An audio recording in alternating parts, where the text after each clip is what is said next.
At the very end of the 20th century, a real intrigue began to unfold in the world of science. Information started to emerge about secret basements and laboratories where anonymous scientists dared to attempt the impossible. While the public discussed science fiction and watched movies about doubles, the first attempts to clone a human were already being prepared in closed laboratories. One of the most well-known rumors is connected to the secret research of the Italian doctor Severino Antinori. In the 90s, Antinori claimed that he was working on creating the first human clone, gathering a team of embryologists and biologists around him.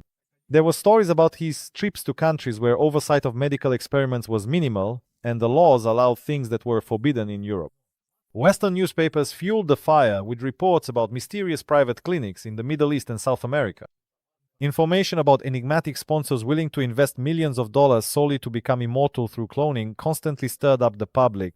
Journalists would burst into laboratories, trying to uncover something unusual. Sometimes they encountered sterile silence, and other times sudden disappearances of documents and staff. Despite the utmost secrecy, in the late 90s, American biotechnologist Richard Seed made a statement promising to clone a human within a year and began raising investments to build a private laboratory in Chicago. Every such news story became a sensation. And even though official results never made it to the press, experiments involving the transplantation of DNA nuclei from adults into donor egg cells continued under a veil of secrecy. No laboratory disclosed any names or details, but rumors of successful initial stages caused a genuine stir. This was a period when science and secrecy became so closely intertwined that no one could say for sure whether the first human clones had actually been created somewhere in the world, or if it was all just another hoax. The next step in this story would bring even more specifics and real names, because a few years later, the whole world would learn the name of a sheep that revolutionized our understanding of cloning: Dolly the sheep and the explosion of laboratory ambitions. And just when talk of human cloning sounded like something out of science fiction, in 1996 an event took place in Scotland that turned the scientific world upside down. In the laboratory of the Roslin Institute, one of the leading embryologists of the time, Ian Wilmut, together with his colleagues, created the first true mammalian clonia sheep named Dolly. For the experiment, the scientists took the cell nucleus from an adult fin-dorsate sheep and transplanted it into the egg cell of another sheep, from which the nucleus had previously been removed. After a series of electrical impulses, the cells begin to divide, and after 148 days of waiting, Dolly is born the world's first sheep to completely replicate the donor's DNA. The discovery of Dolly instantly becomes a sensation. Scientists, the press, and politicians from all over the world closely follow every step of the Roslin Institute team. For many months, the laboratory does not know a single day of peace. Hundreds of letters arrive, journalists come, and the phones never stop ringing. American biotechnologists try to replicate the success of the Scots. Meanwhile, in Japan and South Korea, their own laboratories are being set up, equipped with the latest technology. Leading the laboratory teams are scientists from Stanford and Harvard. A race begins between the US and Europe to create their own animal clones. Dolly lived for 6 years and became the subject of intense scientific study. Every step she took was recorded by cameras, while medical teams analyzed the risks of potential mutations and signs of premature aging. It turned out that Dolly suffered from diseases typical of much older sheep: arthritis and lung illnesses. This discovery added a new layer of questions. Can clones truly be a full copy of the original if their bodies already carry the donor's age-related changes? After Dolly's success, laboratories around the world increased their budgets and launched new experiments. French and South Korean scientists, with varying degrees of success, cloned cows, goats, and even rhesus macaques. All these developments pushed research groups ever closer to the edge to try applying this technology not just to sheep, but to humans. It was precisely after Dolly appeared that talk of human cloning stopped being a fairy tale and turned into a real threat or hope, depending on one's point of view. Meanwhile, behind the scenes of the scientific community, negotiations invisible to the public began. Laboratories assembled international teams, and private investors were ready to allocate huge sums to projects with the most ambitious goals. At this moment, when it became clear that cloning was no longer just a theory but a practice, the question of moving from animal experiments to humans became especially pressing. But were there any real cases of human cloning, or was it just another wave of sensational claims? This is exactly what we will discuss next, because the history of cloning includes stories that still spark debates between supporters of scientific progress and its opponents. Where is the line drawn? Real cases of human cloning. When the scientific community was faced with the success of creating Dolly, public statements about attempts to clone a human appeared almost immediately. In the early 2000s, the story of an organization called Raelism made headlines around the world, led by former French chemist Brigitte Boisselier. In December 2002, She confidently announced that in an undisclosed laboratory, the first human clone had supposedly been born a girl named Eve, created using a technique similar to the one already perfected with sheep. Brigitte promised to provide proof, but neither the media nor independent scientists ever saw any DNA tests or the results of real examinations. Despite pressure from the global press, experts never gained access to the child, and an American court quickly banned any potential manipulations involving her. Around the same time, South Korean researcher Hwang Woo-suk announced the creation of the first human-cloned embryos for the purpose of harvesting stem cells. In February 2004, the journal Science published an article describing a new milestone cloning of human embryos that were successfully grown to the blastocyst stage.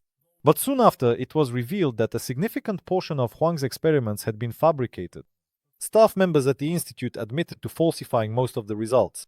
These admissions sparked an international scandal and caused the scientific community to lose trust in reports about human clones. Meanwhile, in the United States at the turn of the millennium, a team from Advanced Cell Technology announced in 2001 that they had created the first human-cloned embryo. Under the microscope, the cell did indeed begin to divide, but growth stopped at the stage of just a few cells, so it was not a true clone. Nevertheless, this publication in the journal iBiome sparked widespread discussion and a wave of new patents for cloning methods. The most high-profile cases were specifically associated with scandals and exposés. But these stories did not dampen scientists' desire to get closer to creating a real human clone. During those same years, Italian doctor Severino Antinori once again claimed that clones had been born in private medical centers outside of Europe. However, not a single fact confirmed by independent experts was ever presented.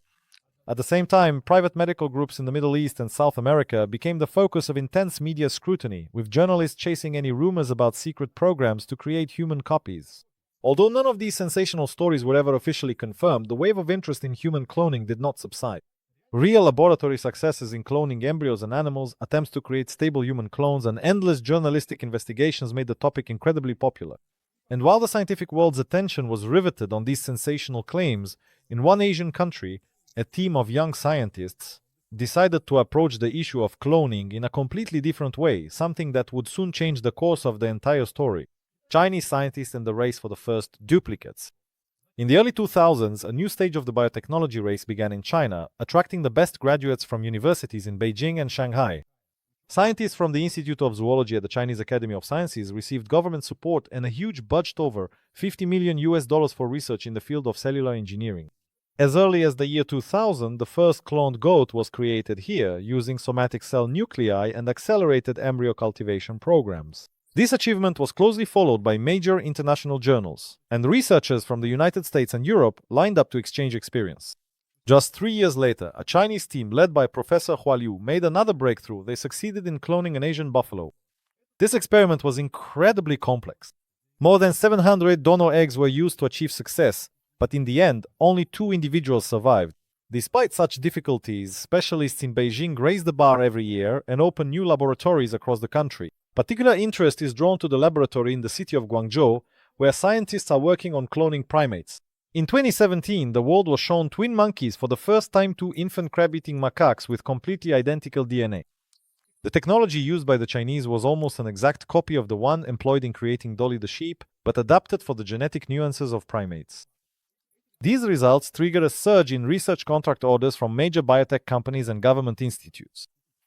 The most ambitious projects are now aimed not only at animals. Behind the scenes, there is talk of preparing a program to create human clones for medical purposes. A series of closed seminars with international experts is being held within the walls of the Shanghai Institute of Biological Sciences. Here, specific protocols for human nuclear transfer are discussed, as well as the nuances of storing embryos at various stages and the potential for using CRISPR technology to eliminate hereditary diseases. According to estimates by Western bioengineers, Chinese laboratories at that time had access to equipment comparable to centers in California and London. Soon, reports emerge about the preparation of clinical trials which are officially presented as research in the field of therapy. However, journalists suspect that this is a cover for large-scale cloning experiments. Meanwhile, in Hong Kong, private clinics begin offering services for the preservation and analysis of genetic material for potential organ regeneration. Several publications hint that in closed sectors, special teams are at work, bringing together the country's brightest minds to unravel the secrets of human development. According to unofficial reports, several attempts to obtain a human embryo and clones have indeed been made. However, for now, the details of these experiments remain strictly confidential, and officials maintain complete silence. Vast resources, scientific ties with leading teams from Korea, Japan, and Israel, and most importantly, the virtual absence of strict prohibitions within the country allow China to move forward at an unprecedented pace. It is here that a new generation of biotechnologists is being formed, those who are confident in their ability to challenge world records. While the international community debates the boundaries of what is permissible, Chinese laboratories continue their silent surge forward. Whether they are close to creating a true human clone, no one officially confirms. But the race is becoming truly global. Meanwhile, entirely different problems are beginning to emerge in the history of cloning. After all, not all experiments end in success, and every failure leaves a mark not only in laboratory journals, but also in the lives of living beings. Genetic errors. When clones go off script, as Chinese and South Korean laboratories reach new heights, each subsequent experiment immediately faced harsh reality. Genetic errors accumulated, and sometimes the results turned out to be the exact opposite of what was intended. In the laboratories of Beijing and Seoul, behind the glass doors of incubators, hundreds of animal embryos did not even survive to the third week of development. Researchers there increasingly encountered mysterious mutations. Some cloned rats developed problems with their internal organs, while cloned cows exhibited congenital defects of the liver and lungs. In the year 2000, France encountered this phenomenon clearly when attempting to clone a bull. Out of 70 embryos, only one survived to birth, but died a month later due to immune system problems. Particular attention was drawn to the story of the cloning of a dog named Snuppy, officially confirmed by Professor Huang Wu, Suk's team in 2005. What remained behind the scenes in the press was the fact that it took more than 1,000 attempts at nuclear transfer to produce a single healthy puppy. Most embryos died at early stages due to chromosomal failures, and the surviving clones suffered from heart dysfunctions. Similar cases were recorded everywhere. In laboratories in Massachusetts, cloned mice created by American researchers lived on average only half as long as normal mice and began to show signs of aging just a few months after birth. The animals developed unusual diseases. Sheep exhibited joint deformities, and cows experienced coordination disorders. In the United Kingdom, experiments on cloning pigs were conducted between 2002 and 2004, and already in the first weeks of life, heart and respiratory defects were detected. As a result of these studies, mortality among clones exceeded 95%. Only a few survived longer than the first month. A particular puzzle for scientists is the phenomenon of accelerated aging. Studies on sheep have shown that telomeres in cloned individuals are significantly shorter than in animals created naturally. This is precisely why Dolly developed arthritis and lung diseases as early as her 4th year of life, although for her breed, such pathologies are typical only for animals almost twice her age. Attempts to apply this knowledge to experiments with human cells led to a new level of difficulties. The embryos either stopped dividing or died at the 5th or 6th stage of development. In the United States, the scientific group Advanced Cell Technology observed in 2001 that the overwhelming majority of human clone embryos do not even reach the blastocyst stage. Another team in Italy recorded structural mutations that made further development impossible. Despite these failures, scientists did not stop making new attempts, and each mistake was recorded in lengthy journals so that next time they could try to avoid the pitfalls of genetics. Research continued in China as well. In Shanghai alone, according to data from the 2000s, more than 2,000 primate embryos were destroyed before 2 healthy macaque clones were finally obtained. Any laboratory that tried to replicate this process with humans faced relentless statistics. Genetic instability and the high risk of mutations made success virtually impossible. These failures do not deter ambitious researchers. On the contrary, with each unsuccessful experiment, they manage to delve deeper into the nature of the errors and refine their methods. But for now, it is precisely these genetic failures that hold the line of defense against cloning, while in the scientific community, the debate is reigniting with renewed vigor over whether humanity should ever be ready to cross this forbidden line, and who decides where that boundary lies.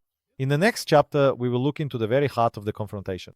Here, technology, ethics, and the fear of things spiraling out of control collide. Ethical wars and forbidden experiments. While laboratories in Asia continued their experiments, on the other side of the planet, a real battle was unfolding over the right to determine the future of cloning. In the United States, as early as the late 1990s, several states passed their own laws prohibiting any experiments with human embryos. By the early 2000s, the US Congress was already debating a bill to completely ban human cloning, both reproductive and therapeutic. In Israel, a similar ban was introduced for a period of 5 years, while in the United Kingdom, a special government commission was established to oversee experiments involving DNA. Most European Union countries imposed strict restrictions almost simultaneously. and in Germany, any attempt at human cloning was immediately subject to criminal penalties.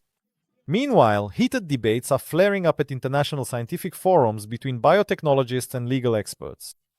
A group of scientists from France and Denmark has proposed creating a global ranking of countries based on the permissibility of genetic experiments, while their colleagues from South Korea are advocating for the introduction of an ethical code for all laboratories working with human embryos. In 2002, the UN organizes a special session where a resolution is adopted to ban cloning for reproductive purposes. More than 60 countries signed the document. However, even new laws do not stop the ambitions of private groups and anonymous investors. In South America and the Middle East, underground clinics appear, attracting wealthy clients from all over the world who hope to circumvent national bans. Western newspapers publish investigations about secret laboratories where dismissed scientists from government institutions in Europe and the US are working. Reporters find evidence of purchases of reagents, DNA, materials, and orders for industrial equipment that is officially supposed to be used only for medical research on animals. In France and Italy, citizen movements are emerging that call for a complete ban not only on cloning but also on any DNA modifications in embryos. Protests are taking place right outside laboratories, and in London in 2004, a group of activists who broke into a research center is even arrested. At the same time, in the United States, a series of lawsuits begins against companies offering services to copy the genetic material of pets, with hints at a possible expansion of their activities to humans. At the same time, pressure on scientific journal editorial boards is increasing. Editors demand that laboratories publish only verified results, and attempts to circumvent these requirements lead to high-profile scandals. Several major claims of allegedly successful human cloning have been officially recognized as fraud, and the project leaders have been expelled from scientific societies. Despite unprecedented bans, rumors about underground programs continue to surface in different parts of the world. Journalists in South Korea cover the story of a company where a cloned child was allegedly born, while in Brazil, reporters find evidence of the purchase of equipment necessary for working with human embryos. All these events add fuel to the fire. Because every time it seems that control has tightened, reports emerge about a new laboratory, a new anonymous investor, and an even more ambitious program. While fierce debates rage and new laws are enacted around the world, major pharmaceutical and biotechnology companies continue research in gene therapy, gradually blurring the line between cloning and DNA modification. Amid high-profile lawsuits, protests, and public statements, the main question arises: how far are those willing to go who seek the key to immortality or wish to create a perfect clone? And while millions are ready to fight for ethics, behind the scenes remain those who are already writing a new chapter in the history of biotechnology today. Very soon it will become clear just how far progress has gone and what awaits humanity in the very near future. Will tomorrow become a clone? What is it that really awaits us? While all sides of the biotechnological battles are drawing their boundaries, science is moving forward much faster than the laws can keep up. At dozens of closed symposiums from Geneva to San Francisco, leading research groups are already showcasing technologies that, just 10 years ago, were only discussed by science fiction writers. In the laboratories of Cambridge and Beijing, perfect genetic scissors are being developed, allowing scientists to cut defects out of embryonic DNA and reassemble it with molecular precision. A company from Boston is presenting a line of artificial cells fully programmed to produce medicinal proteins. One of the startups in Silicon Valley is applying for a patent to manufacture internal organs from cloned tissues for transplantation. In Shanghai, volunteers are being recruited for a large-scale study on restoring nerve fibers using stem cells grown from the patient's own tissues. By the beginning of the 21st century, laboratories in South Korea are already perfecting a method for eliminating hereditary diseases right at the embryonic stage, using cloned cells as building material for future organs. The largest pharmaceutical companies are signing contracts worth tens of millions of US dollars to fund work on organic reservoirs for heart, liver, and even retinal transplants. In this race, China takes the lead in the number of experimental protocols involving primate embryos, and according to internal industry reports, in just the past 5 years, more than 2,500 attempts at cloning laboratory animals and cultivating specialized tissues have been carried out in the country's laboratories. At the same time, private clinics are opening in Singapore and India, offering genetic screening of future embryos with the possibility of DNA correction before implantation into the mother's body. In the United States, it is precisely these technologies that are used to treat severe immune and oncological diseases in children, using clonal cells to grow donor blood and bone marrow. Every year, dozens of new publications appear about breakthroughs in the field of personalized medicine, where cloning is becoming part of everyday procedures. Meanwhile, east of Tokyo, a pilot project is launching to grow skin from the cells of patients who have suffered severe burns using clonal transplantation techniques. In Europe, methods are being developed to restore hearing by growing clonal cells of the inner ear. And in Canada, successful trials are being conducted to recreate the retina in order to restore sight to the blind. Although official statements about the cloning of a full human being remain prohibited or are carefully disguised as medical experiments, in reality the line between breakthrough and taboo is becoming increasingly blurred. Already, 7 countries are funding national programs to create banks of cloned tissues for military and medical needs. And lines are forming for experimental procedures at the largest clinics in Europe and Asia. While politicians draw new restricted zones on maps, every month brings new reports of attempts to create stable human embryos for transplantation and the restoration of lost bodily functions. CRISPR technology not only allows for the removal of defects, but also for the addition of new DNA segments, theoretically making it possible to create people with predetermined characteristics. Cloning is already being introduced into legal medical practice today, despite all the disagreements and fears. And while for the past 20 years the history of cloning has mostly been a chronicle of scandals, failures, and bans, now it is becoming a story of real achievements, from organ restoration to the fight against incurable diseases. The most surprising thing is that many of these technologies still remain in the shadows. Information about the true scale and details of the experiments rarely leaves the walls of the laboratories. But even without bold announcements, it is clear the perfect human clone may appear not in the distant future, but literally tomorrow. And it is possible that the first steps toward this have already been taken by those whom no one has heard of outside the sterile corridors of leading biotechnology centers.